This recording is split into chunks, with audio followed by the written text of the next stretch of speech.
How does a Hollywood legend become the prime suspect in his own daughter's mysterious death?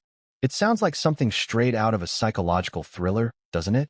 But this isn't a movie. This is real life. Messy, raw, devastating. And at the center of it all, Tommy Lee Jones. You know him, the hard-faced, no-nonsense actor who made a career out of playing lawmen, federal agents, and unshakable men who could sniff out lies like bloodhounds. But this time, the badge is gone. The certainty is gone. And he's the one under the spotlight, not as the hero, but as the accused. Before we continue, please hit the like button, subscribe to the channel, and turn on the notification bell for updates. It all began with a death. A quiet one. A lonely one. New Year's Day. San Francisco. Hotel room 823. A young woman is found unresponsive in the early hours of the morning. No signs of trauma. No forced entry. No visible wounds. The room is clean. Too clean. Hotel staff hesitate before entering, the air thick with something they couldn't describe. Something cold. Like whatever had happened inside that room didn't just end with a body, it started something. That woman, Victoria Jones, Tommy Lee Jones' daughter. But if you ask Hollywood insiders, the kind who talk only after 2 drinks and always off the record, they'll tell you this wasn't just a tragic overdose. It wasn't a relapse. It wasn't an accident. It was a message. And the person the message was meant for might have ignored it until it was too late. Let's talk about Victoria.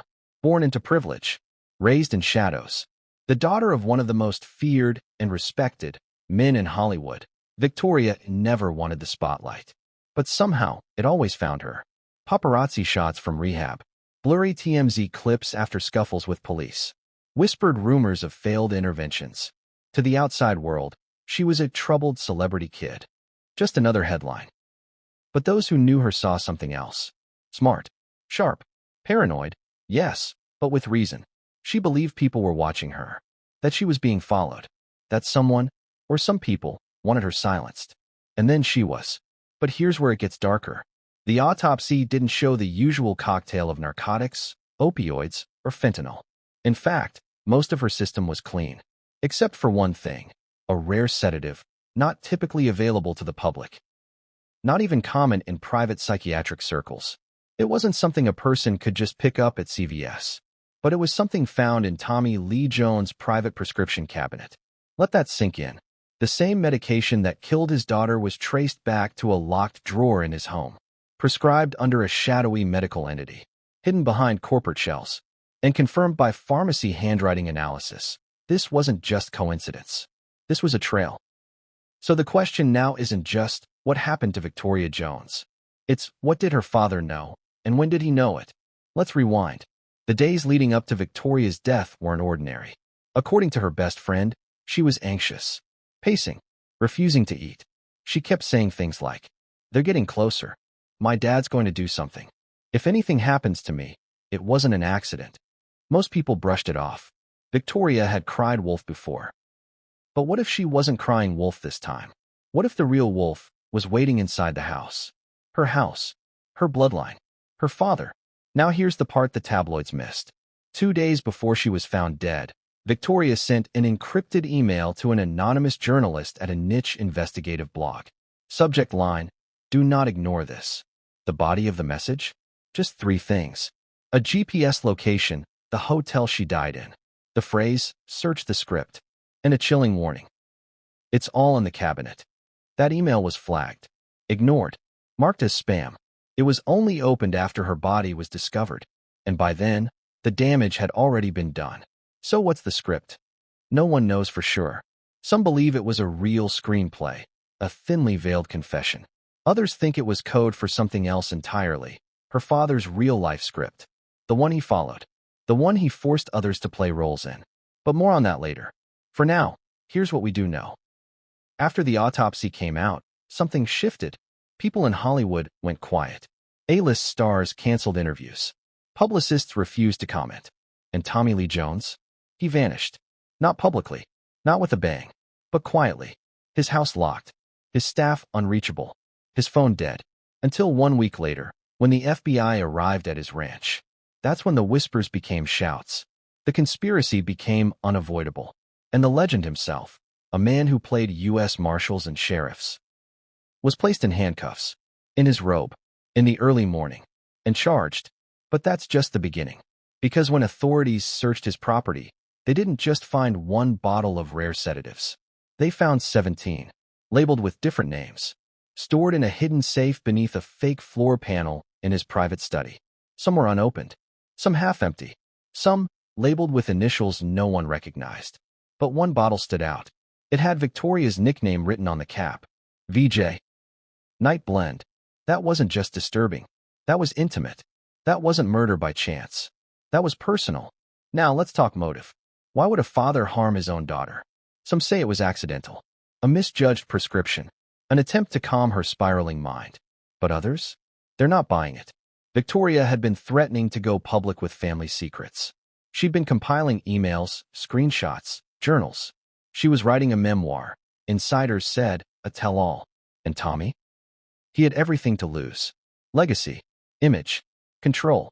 Would a man who spent his life controlling scripts really allow one of his own to be written without his approval? Ask yourself this. What's worse for a Hollywood legend, scandal or exposure? If Victoria's memoir ever saw daylight, what secrets would it have unearthed? Because some say what she uncovered wasn't just about her father's medical cabinet. It was about his connections, his hidden deals, his silent partnerships in pharmaceutical ventures, his knowledge and protection of others in the industry accused of far darker things. Victoria didn't just threaten her dad. She threatened a system, a machine, a carefully oiled apparatus that protects its own at any cost. And when one gear, one daughter, threatened to break away, the machine responded. So here we are, a dead daughter, an actor in cuffs, a shattered public image, and a trail of evidence that suggests this is just the tip of the iceberg. But here's the real kicker. This story, it's still unfolding, because new evidence is surfacing. An assistant has gone missing, a friend has come forward, and a private video, recorded by Victoria just weeks before her death, has been recovered. What's in that video? Why did she film it? And who else does she name? That is where we're heading. Because what comes next will change everything. And no one saw it coming. She told the front desk, no cleaning, no interruptions, and no calls to my father. What did Victoria Jones know? That's the question that'll haunt every single person who saw her in the final hours before her death. From the bellboy who carried her overnight bag, to the front desk manager who offered her a complimentary upgrade, and was met with a cold, exhausted no thanks. To the security guard who would later say, she looked like she hadn't slept in days, but her eyes, those were wide open, like she was preparing for war. Let's take you into her final 24 hours. Not just the timeline, but the emotions, the choices, the quiet alarms that no one truly heard until it was too late. December 31st, 6:45 p.m., San Francisco, Hotel Belgrave. Victoria checks in under an alias. The name? Emily Wright. Not one she'd used before. No known connection to her family. No credit card trail. She pays in cash, using crisp bills in a white envelope. Hotel staff say she wore a black hoodie, large sunglasses, and spoke softly, barely above a whisper. But here's where it gets chilling. The moment she receives her room key, she asks for 3 things. No maid service for the next 2 days. A do not disturb sign be placed permanently on the handle, and that no calls be patched through to her room, even if they came from a Mr. Jones. She doesn't even say father. Just Mr. Jones. Cold, calculated, intentional. What was she trying to avoid? Or more hauntingly, who was she preparing to confront? 9:20 p.m., the delivery. A room service receipt shows a meal was sent to room 823, but not the kind you'd expect. No wine, no celebratory steak dinner, no dessert, just this. 2 bottles of water, a small bowl of steamed broccoli, and a side of honey packets. No tea, just the honey. When asked about it later, the kitchen assistant said, she called down and said she didn't want anything heavy, that her throat was sore and she just needed something sweet to keep her alert. Odd, but also deeply specific. Honey for alertness? Or to coat her throat, perhaps for speaking, recording, confronting someone? She never ordered again. 11:47 p.m., the visitor. Now here's where it gets unsettling. Surveillance footage from the hallway outside her room shows a man entering the floor via the emergency stairwell. Tall, dark jacket, baseball cap, He's not a guest. He's not staff. And when hotel security reviewed the footage, he never left the same way he came. Vanished. No checkout. No front lobby appearance. No exit. It's as if he walked in and then dissolved into the night. Or into her room. Because minutes after that footage ends, her room's keycard logs a second entry. Someone entered room 823. Was it Victoria, unlocking the door for him? Or was it him, using a copied key? We still don't know. But what happened next? Rattled the entire 8th floor. January 1st, 12:13 a.m., the pacing begins. Multiple guests reported hearing footsteps. Pacing. Back and forth. Heavy, deliberate movement across the room above them. One couple even complained that someone was practicing a monologue. They said it sounded like a woman talking to herself, repeating lines, stopping, starting again, sometimes yelling, other times whispering, then nothing. Dead silence from 12:54 a.m. to 2 a.m. No movement, no voices, just the kind of quiet that makes your skin crawl. 2:03 a.m. Lobby appearance. Here comes one of the final sightings. Victoria appears in the hotel lobby, hair pulled back into a bun, wearing flip-flops, hoodie zipped all the way up. She walks up to the night manager and asks for a pen and some hotel stationery. That's all. No questions. No small talk. No eye contact. But when the manager hands her the pen, she asks, "Do you have the kind that clicks?" She then proceeds to test the pen for several seconds, clicking it, pausing, clicking it again, as if it meant something more than just ink. Then she leaves and heads back upstairs. 2:29 a.m., the lights go out. Literally, room 823's lights are turned off. All of them. But oddly, the television stays on. Security camera footage from across the street, caught through a reflection on another building, shows faint blue flickering coming from her window. Analysis revealed she was watching nothing. No channel, just a blank HDMI input screen. Blue light. Static hum. But why? Was it to mask sound? Was she waiting for something? Or someone? 3:15 a.m. Unknown noise. The guest in room 821, next door, reports hearing a sudden thud. Then a dragging sound. Then silence again. When asked later what it sounded like, he described it like this. It was like someone fell, or dropped something heavy. And then, it was like furniture being slowly moved. But no furniture was out of place when police entered the room hours later. So what was dragged? And more importantly, where is it now? 4:06 a.m., alarm triggered. The hotel has a fail-safe system for medical emergencies. If the motion sensor in a room doesn't detect movement for more than 90 minutes, and there are signs of elevated heat or erratic temperature changes, an internal alarm pings reception. Room 823 pinged at 4:06 a.m. The temperature had spiked and then plummeted. Reception didn't act immediately. The system had pinged false alarms before. But at 5:12 a.m., the night shift clerk walked to the 8th floor to check manually. He knocked. No answer. He knocked again. Still nothing. That's when he heard the click. The pen. From behind the door. Slow. Mechanical. Click. Click. Click. He didn't open the door. Protocol says not to enter unless there's confirmation of an emergency. So he left. That was the last human contact with Victoria Jones. And perhaps the last sound she ever made. 8:37 a.m., discovery. Housekeeping arrived on the 8th floor for daily cleaning. They noticed the Do Not Disturb sign still on the door. But something felt off. The hallway smelled strange. A mix of perfume and chemicals. The maid knocked gently. No response. Then she tried again, louder. That's when she noticed the bottom of the door was taped. As if someone had tried to seal the room. It was enough to trigger a report to management. By 9:05 a.m., security had opened the room with a master key. And what they found inside still sends chills through the staff who were there that morning. Victoria Jones was seated at the foot of the bed, legs crossed, back straight, eyes closed. No bruises, no wounds, no vomit, no blood, just stillness. Her left hand gripped a pen. Her right hand was resting on a notepad. The words on the page? Unreadable, scribbled over again and again until the page tore. But what could be read? Was written on the back of the pad. 2 words. Cabinet. Safe. That's all. No goodbye. No apology. No explanation. Just a direction. And now here's the most chilling part. On the nightstand sat a glass. Half empty. with traces of the rare sedative later found in her autopsy. The prescription bottle? Nowhere to be found. The visitor from the stairwell? Never identified. And the surveillance footage from between 3:30 a.m. and 5 a.m.? Corrupted. Missing. Wiped. But someone had backed up part of it before it was lost. And what it showed wasn't just Victoria. It showed Tommy Lee Jones' assistant, wearing the same coat spotted on the stairwell man, holding a bag, glancing over his shoulder, entering room 823, and leaving with that same bag. He exits through the service elevator.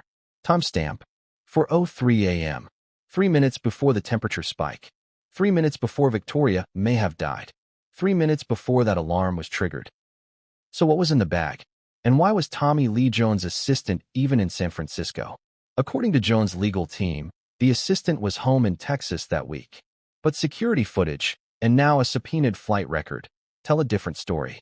He landed in San Francisco at 2:30 p.m. on December 31st and left at 6:05 a.m. on January 1st.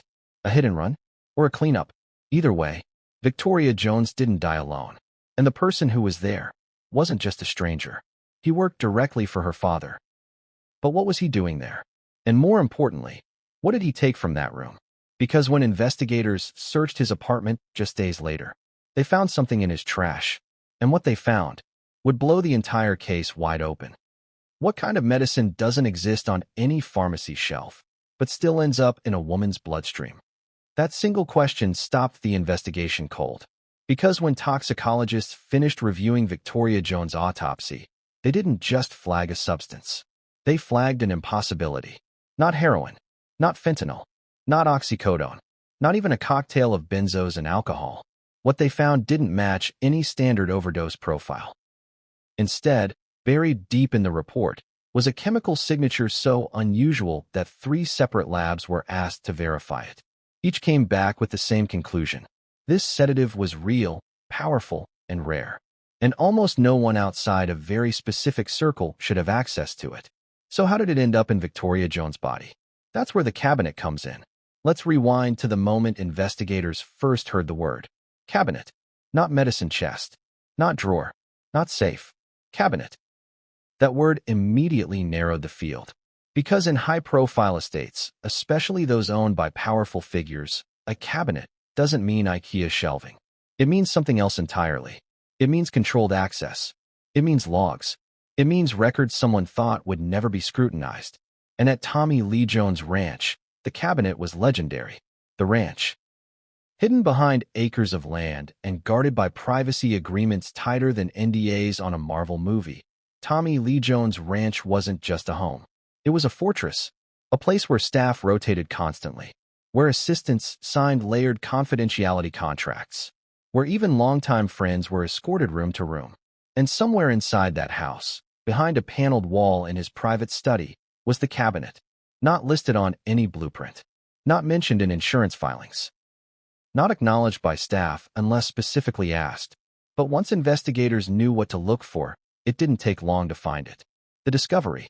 The FBI search team entered the study mid-morning. Leather-bound books, Western memorabilia, awards on the wall, a desk that looked untouched for years. Then someone noticed it. A seam in the wall paneling that didn't quite line up. A gentle press, a soft click, and the panel slid open. Behind it, a stainless steel cabinet, climate-controlled, digitally locked, no dust, no fingerprints. Inside were rows of small amber bottles, each neatly arranged, each labeled with precision, each containing substances most doctors had never prescribed. Some bottles were sealed, some half-used, some missing entirely. But one thing was immediately clear. This wasn't casual medication storage. This was inventory. The medications. Let's talk about what was actually in there. The sedative found in Victoria's system was identified as a compound used in experimental anxiety suppression protocols, originally developed for high-stress environments. Think pilots, intelligence operatives, trauma response testing. It wasn't illegal, but it wasn't public. It required special authorization, special monitoring, special oversight, and it came with a strict warning. Improper dosing could lead to respiratory suppression, loss of consciousness, and death. Now here's where things get uncomfortable. This medication was never approved for at-home use. Never. And yet, In Tommy Lee Jones' cabinet, there were multiple variants of it. Different concentrations, different release profiles, different handwritten notes taped to the bottles. Notes like, night blend, low agitation, emergency only, and one that made even seasoned agents pause. VJ, do not mix. Victoria Jones initials. Written in marker. Ask yourself something. Why would a father label medication with his daughter's initials?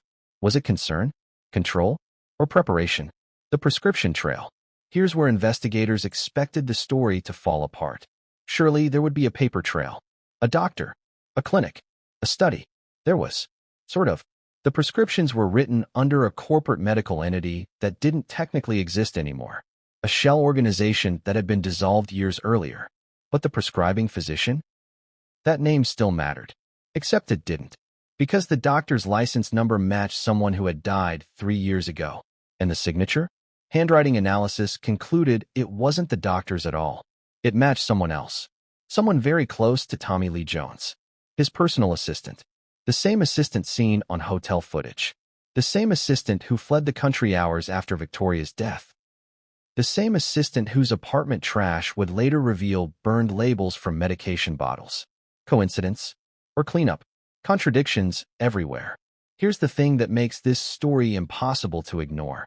Tommy Lee Jones' legal team initially claimed he had no knowledge of the medications being given to his daughter. They said Victoria had access issues, that she took things without permission, that she struggled with boundaries. But that explanation collapses under even minimal scrutiny. Because the cabinet? It required biometric access, a fingerprint, a passcode, and a rotating authorization key held by only 2 people, Tommy Lee Jones and his assistant. Victoria didn't have access. She couldn't have.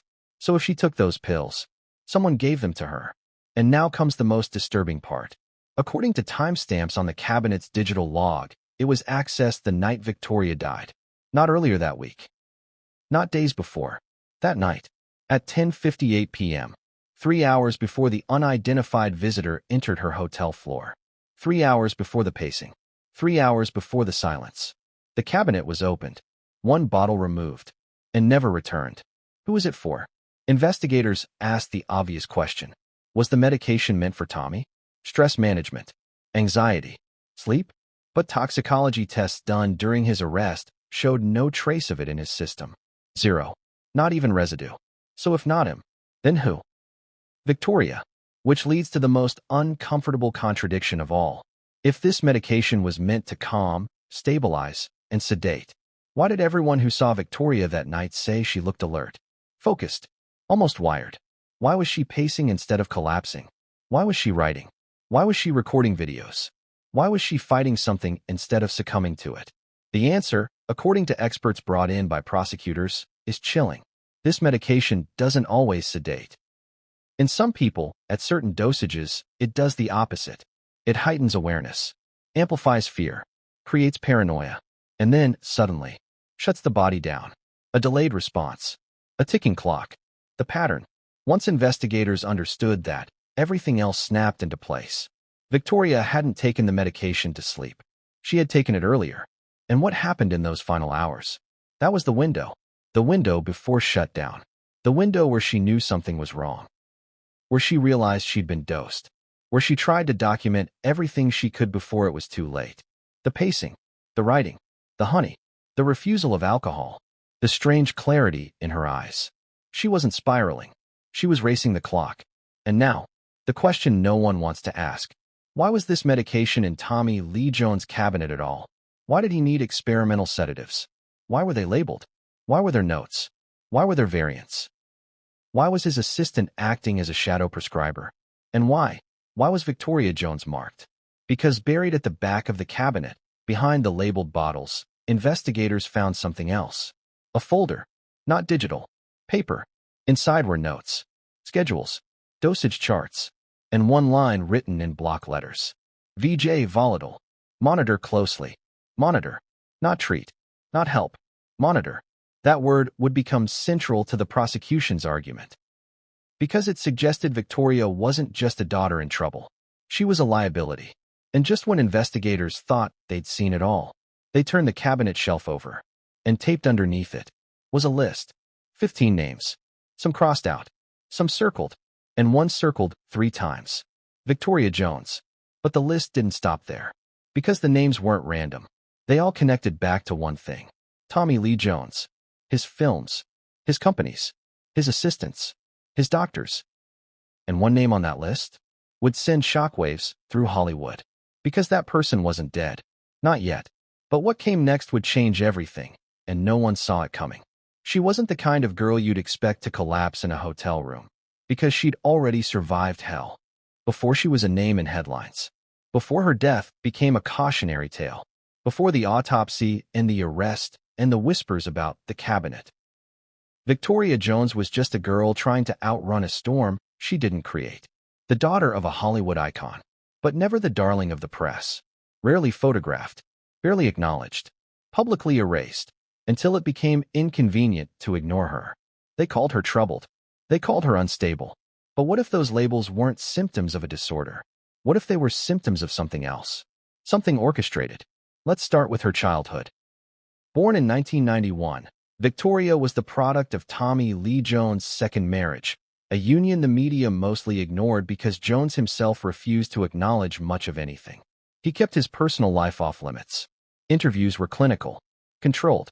He talked about movies, horses, and politics, but never about Victoria. And when he did, it was brief. She's private. She's strong-willed. She's doing her thing. But behind those curt remarks, something deeper was happening. Because sources close to the family later revealed a dark contradiction. Tommy Lee Jones feared his daughter, feared her intelligence, feared her unpredictability, feared that she knew too much. What did that mean exactly? Well, for starters, Victoria was unusually sharp for her age. By 13, she'd already hacked into her private school's grading system, not to change her scores, but to prove it could be done. At 15, she ran a blog under a pseudonym that analyzed Hollywood legal cases, dissecting NDAs, contracts, and settlements with chilling accuracy. She didn't party. She didn't pose for selfies. She read depositions. And that made people nervous, especially her father, because she wasn't just curious. She was watching, taking notes, connecting dots, recording conversations. And by 18, Victoria had her first run-in with the law. 2009, the disappearance. On a spring evening in March, Victoria vanished. For 5 days, no one knew where she was. The LAPD issued a missing persons report. Tommy Lee Jones didn't speak to the media. His team said, "The family is handling it privately." When she resurfaced, she was quietly admitted to a psychiatric facility in Arizona. What happened in those 5 days? She never said publicly. But years later, during a therapy group in Los Angeles, she hinted at it. One participant remembered her exact words. "When you find a key to a room you were never supposed to enter, they don't just take it away, they change the locks in your mind." Cryptic, but unmistakable. And from that point on, Victoria was labeled. The diagnosis. Her medical records, later leaked, showed a patchwork of diagnoses. Bipolar disorder, borderline personality disorder, PTSD, dissociative episodes. Some made sense. Some didn't. None were consistent. Because every new doctor seemed to change the narrative. One therapist noted, "Client exhibits signs of trauma from prolonged psychological manipulation."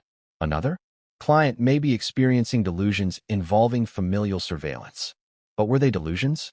Or warnings disguised as breakdowns? Because just months before her second arrest, Victoria told a friend something that would come back in the worst way. "They don't want me well. They want me quiet." 2012, the arrest that changed everything. Victoria was arrested for trespassing at a private rehab clinic in Malibu. The charge? Breaking into the records room. Not the pharmacy. Not the patient lounge. The records room. She was reportedly trying to steal a file. That file was never recovered. But insiders claimed it had something to do with her father's name showing up on special protocol documents. Documents that suggested certain celebrity children were placed under experimental medication management, without clear consent. Victoria spent 22 hours in county jail. Then the charges were dropped. Just like that. No explanation. No court appearance. No paper trail. It was as if the arrest never happened. But Victoria didn't forget. She grew more paranoid, more distant, more vocal. And that's when the recordings began. The recordings. Victoria started keeping audio journals. Not diary entries. Not confessional videos. Voice memos. Hundreds of them. On old iPhones. On tape recorders. Even on answering machines. She mailed copies to friends. Hid some in storage lockers. Uploaded others to encrypted servers with rotating passwords. In one recording dated June 2014, she says, "If I end up dead, and they say it was my fault, please don't believe them. I've been telling the truth, even when it makes me sound crazy." Especially then. She wasn't crying. She wasn't hysterical. Her voice was calm, steady, like someone who knew the clock was ticking, the spiral, or the setup. The media painted a picture of a woman unraveling, but the timeline tells a different story. In 2016, Victoria attempted to publish a memoir through a small, independent press. The title? Daughter of Silence. It was pulled 2 days before pre-orders opened. Why? No legal reason was ever publicly given. But emails obtained from the publisher's former in turn suggest pressure from a high-powered legal team tied to a veteran actor with political ties. Victoria was devastated. That was the year she stopped trusting everyone. She changed her phone number monthly. She stopped speaking to former therapists. She claimed her laptops were being bugged. She moved 6 times in 9 months. And yet, she kept writing. She kept recording. She kept fighting. Because even if she wasn't safe, the truth still was. And that brings us to 2019, the year Victoria was hospitalized after what was described as a psychotic break. But the details are suspicious.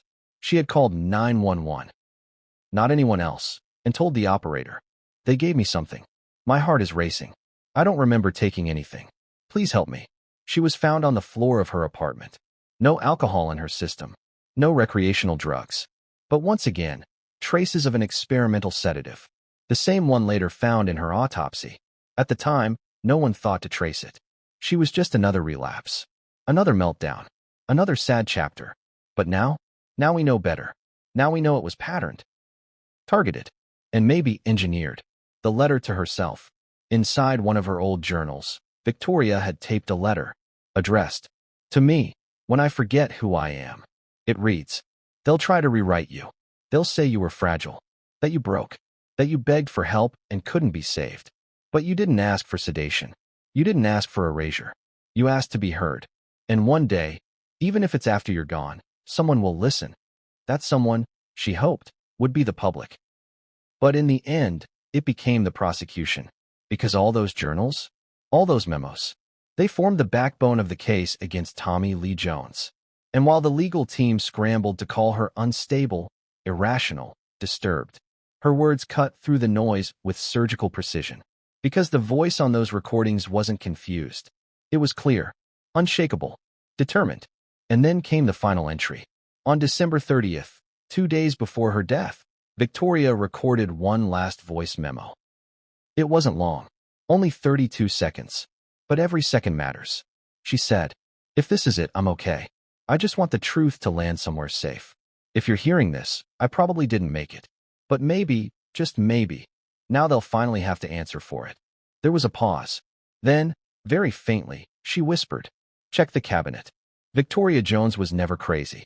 She was silenced, dismissed, gaslit, discarded, by a system that protects power, by a family that treated control like love, and by a father who, in the eyes of investigators, may have seen his daughter not as a child, but as a threat. Because she didn't want fame. She wanted the truth. And now that truth is louder than ever. But here's what no one expected. When investigators returned to examine the journals and tapes, they found a recurring symbol. A tiny mark in the corner of each page. A symbol that matched the corner of a different file. One from another celebrity child's case. Someone who had died years earlier. Someone whose death was also ruled an overdose. Also surrounded by mystery. Also dismissed as another Hollywood tragedy. The symbol linked them. And it opened the door to something far more explosive. Something Victoria may have uncovered. A hidden network. A pattern.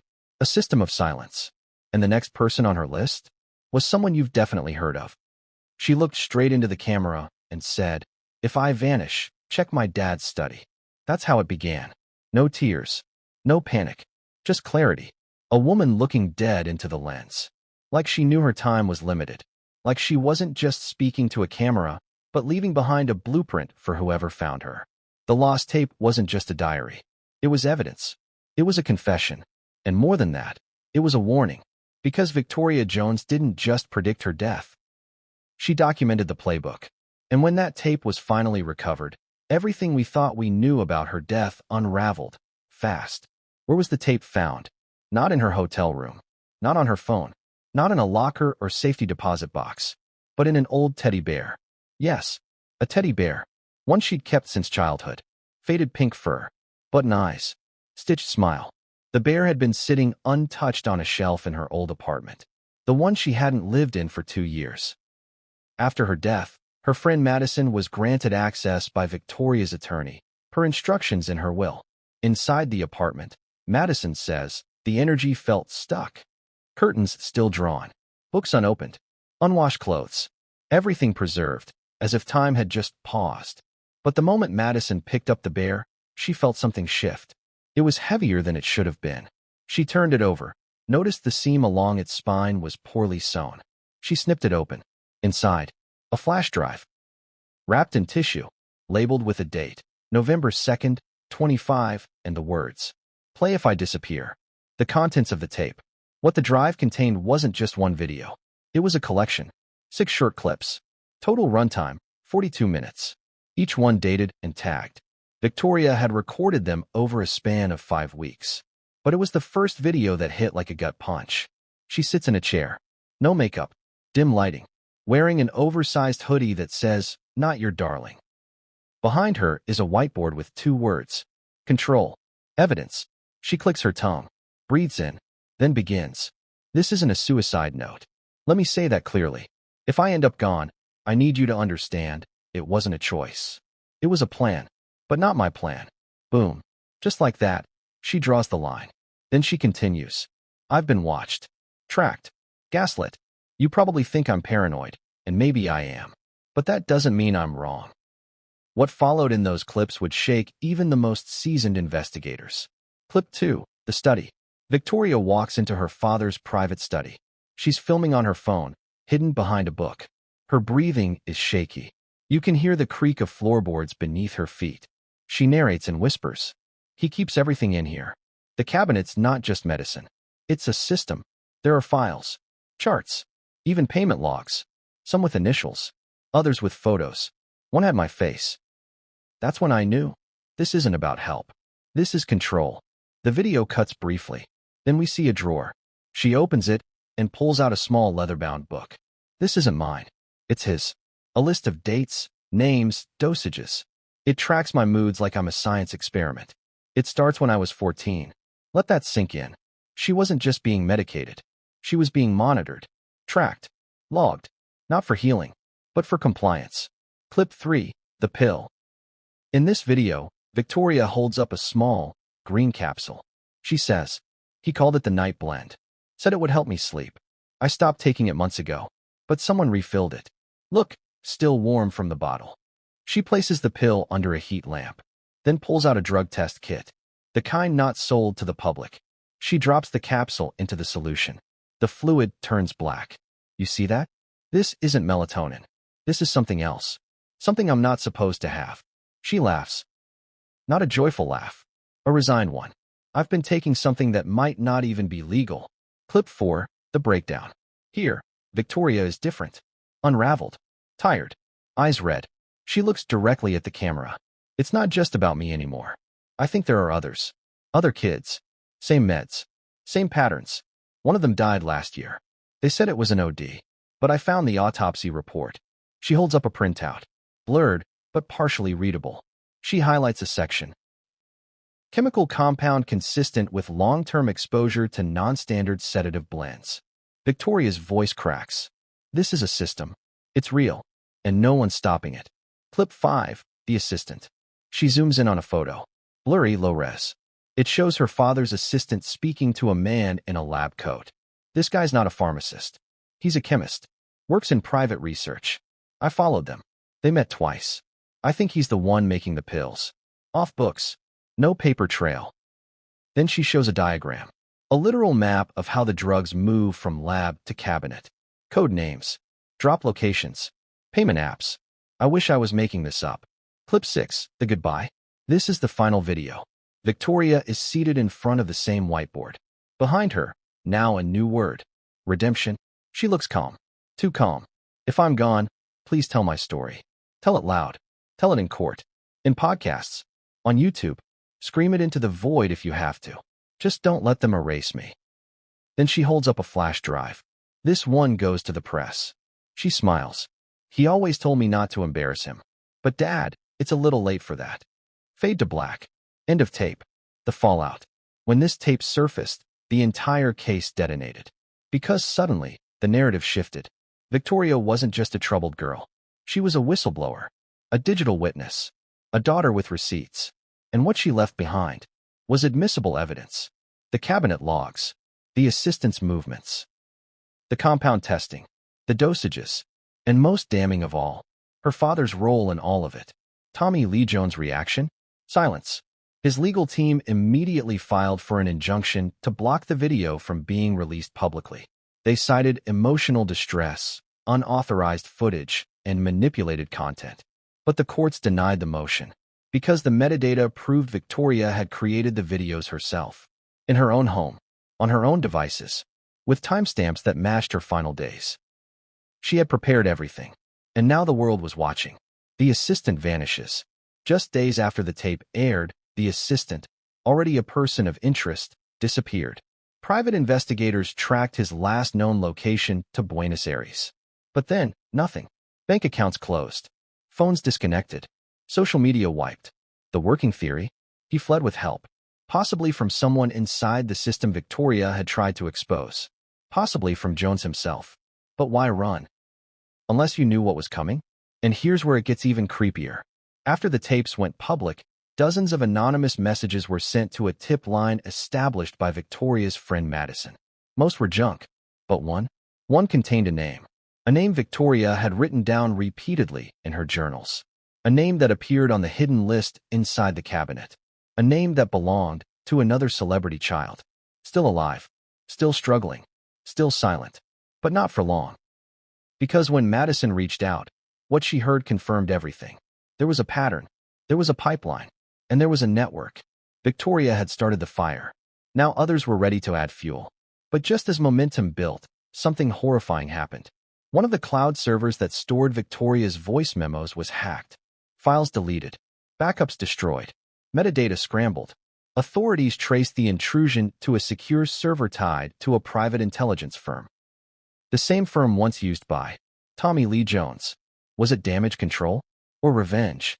Whatever it was, it only confirmed what Victoria had feared most. They weren't just going to discredit her. They were going to erase her. But it was too late. Because she made one final move before her death. A failsafe. She scheduled a post.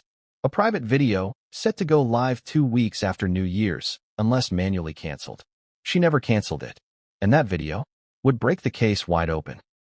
Hollywood's most stoic face froze, just for a second, when the FBI cuffed him in his robe. That was the line from the leaked arrest report. One blink.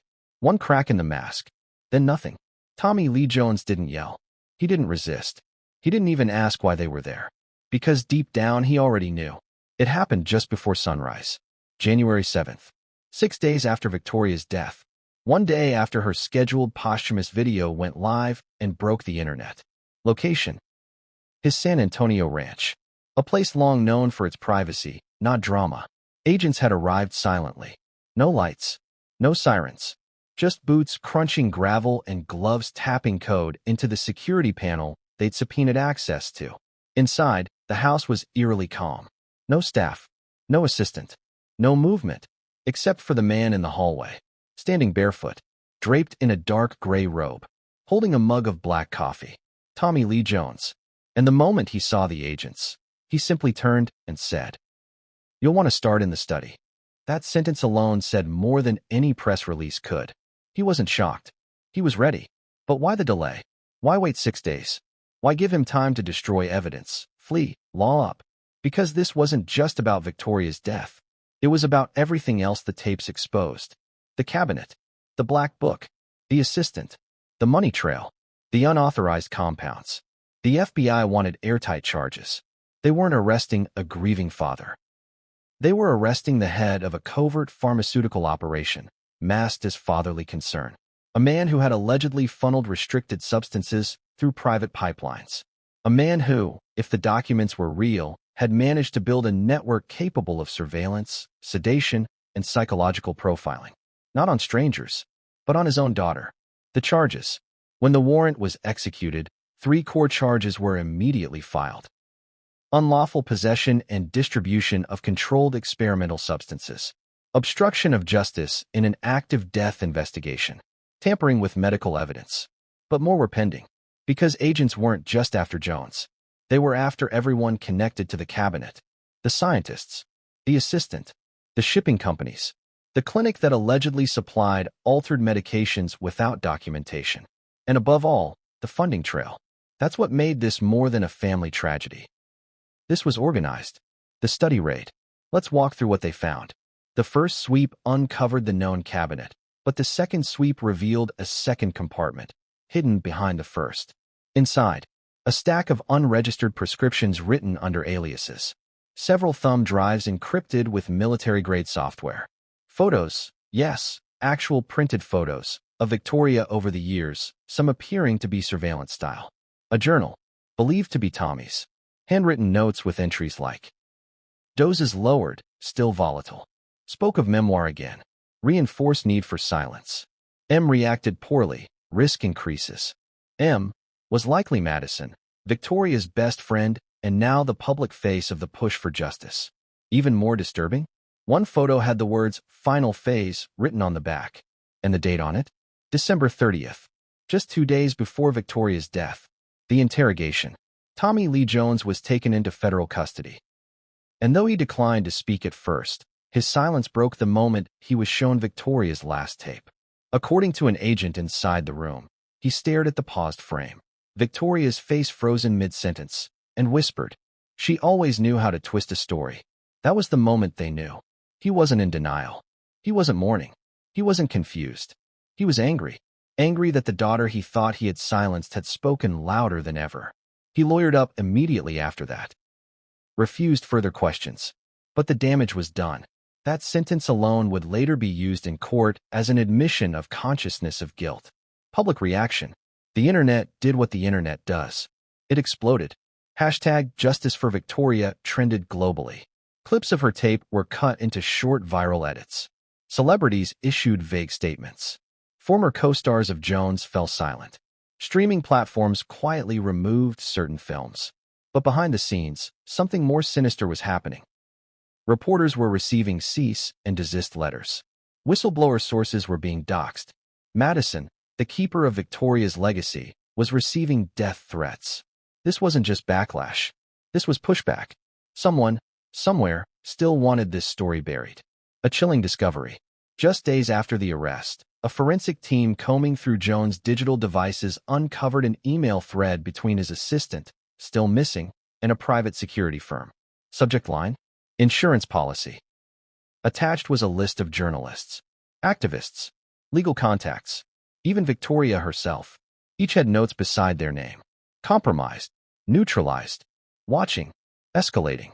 Victoria's line: unstable, requires resolution before year-end.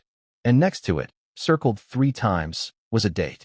January 1st, 2026. New Year's Day. The day she died. The bail hearing. When Jones appeared in court, the public expected a broken man.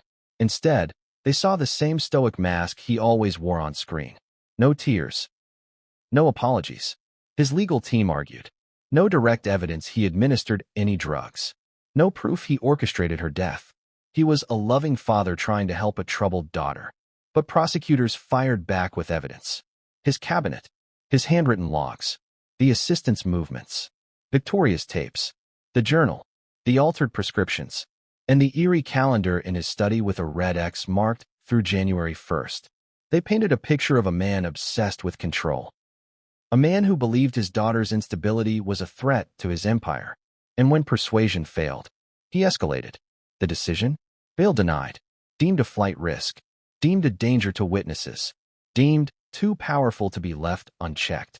He was remanded to federal custody, where he remains as the investigation widens. But here's what no one expected. As he was being led out of the courtroom, he turned to Madison, seated in the back, and said something that caught the mic. "She told you I was a monster, didn't she? Tell me, do you believe her now?" The question wasn't rhetorical. It was menacing, like he knew something more was coming, like the real game hadn't even started yet. Because just hours later, a new file was uncovered, one Victoria had scheduled to upload to an offshore server days after her death, just in case her first video was blocked. Inside that file, a list of other victims, names, dates, medical anomalies, family connections, confidential payout agreements. And at the top of the list, a title, Project Silence, Controlled Dependence Trials, 2008 to present. Victoria hadn't just exposed her father. She'd cracked open a larger operation. And now the FBI wasn't just building a case against a grieving dad. They were preparing for something far bigger. 15 names, one list, and every single one led back to him. When investigators opened the encrypted folder labeled Project Silence, they expected chaos. What they got instead was order. Clinical order. A spreadsheet. Columns. Dates. Initials. Color-coded risk levels. Payment references. Dosage ranges. Behavioral notes. And a final column that made even veteran agents sit back in their chairs. Status. Active. Dormant. Resolved. That word, resolved, would soon take on a meaning no one wanted to say out loud. Because Victoria Jones' name was already there. Marked. Resolved. The list wasn't dramatic. That's what made it terrifying. No emotional language. No explanations. No justifications. Just facts. Facts stripped of humanity. And when prosecutors matched the initials to real people, the picture became impossible to deny. These weren't random names. They were children. Not children in age, but children in relationship. Sons and daughters of power. Hollywood power. Political power. Financial power. People whose last names opened doors. People whose scandals could shake industries. And people whose problems needed to be managed. The structure of the list. Each entry followed the same format. Initials. DOB. Parent or guardian. Condition. Protocol. Handler. Status. Victoria's line read. VJ. 1991. TLJ. Volatile/non-compliant. NB3. Assistant. Resolved. NB3. Nightblend 3. The same compound found in her bloodstream. The same label taped to the bottle in the cabinet. The same words she whispered into the camera weeks before she died. But Victoria wasn't the only one marked resolved. 3 other names carried the same designation. All 3 deaths had been ruled accidental. Overdoses. Falls. Cardiac events. All 3 had occurred in private locations. All 3 had minimal press coverage. All 3 families had issued nearly identical statements. And all 3 shared one chilling detail. Rare sedatives in their system. The same sedative. The redacted name. One name on the list had been aggressively blacked out. Not blurred. Not hidden digitally. Physically scribbled over. But forensics has a way of peeling back lies. Using spectral imaging, analysts recovered the letters beneath the ink. The name belonged to someone still alive. Someone famous. Someone whose face had been on magazine covers since childhood. Someone whose recent erratic behavior had been dismissed as burnout. And suddenly, their public struggles looked very different. Not a breakdown. A warning sign. What was Project Silence? Investigators pieced it together from files, emails, and Victoria's recordings. Project Silence was not officially named that way. That was Victoria's label. Internally, it was referred to as Controlled Dependence Trials. The concept? Simple, cold, ruthless. If a high-profile individual or their child posed a reputational risk, their behavior needed to be stabilized. Not healed, stabilized. Compliance over cure. Emotional blunting. Reduced impulse. Heightened dependency on handlers. And if stabilization failed? Resolution. Let that sink in. Resolution wasn't recovery. It wasn't rehabilitation. It was an endpoint. Tommy Lee Jones' role. Here's where the narrative turns from disturbing to damning. Tommy Lee Jones wasn't just a participant. He was a model case. According to internal emails, his early success in managing Victoria's behavior through experimental protocols made him a trusted voice among others with similar problems. He shared notes. He shared contacts. He shared results. He wasn't a mastermind. He was something worse. A believer. Someone who thought control was compassion. Someone who believed silence was safety. Someone who convinced himself that what he was doing was necessary. The payments. Money trails don't lie. And this one was ugly. Offshore accounts in Panama. Shell corporations in Delaware. Consulting fees paid to labs that didn't exist. Victoria had uncovered several of these transactions and flagged them in her notes. She wrote, "They call it therapy. It's not. It's maintenance. And it's very expensive." One transfer, dated 3 days before her death, stood out. A 6-figure payment labeled, "Final adjustment." The assistant's fingerprints. Remember the assistant? The one who vanished? His name appeared again and again in the list. Handler. Handler. Handler. He wasn't just an errand runner. He was an operator. He coordinated shipments, scheduled dosages, managed logistics, and most importantly, he kept the parents insulated. Clean. At least, that was the plan. Until Victoria documented everything. The pattern Victoria saw. Victoria wasn't just documenting her own experience. She was comparing notes. She had found online forums, anonymous posts, private support groups, children of power sharing eerily similar stories. Medication they didn't remember consenting to. Therapists who seemed more interested in reporting than listening. Family members who insisted everything was for your own good. She noticed the same labs, the same delivery methods, the same phrases. Night blend, stabilization, risk mitigation. That's when she realized this wasn't personal. It was systemic. Why the list mattered.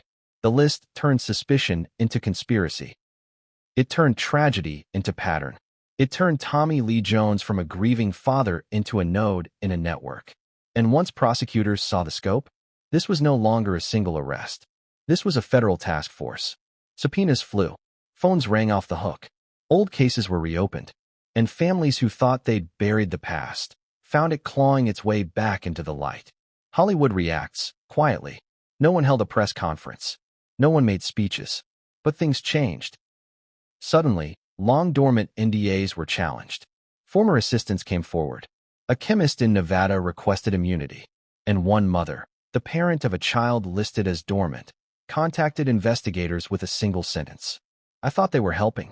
I didn't know resolution meant death." The legal strategy shifts. Up until now, Tommy Lee Jones' defense had focused on plausible deniability. "I didn't know. I didn't administer. I trusted professionals." The list shattered that strategy. Because his handwriting appeared on multiple entries, notes in the margins, recommendations, suggestions, not just about Victoria, about others. And that crossed a line.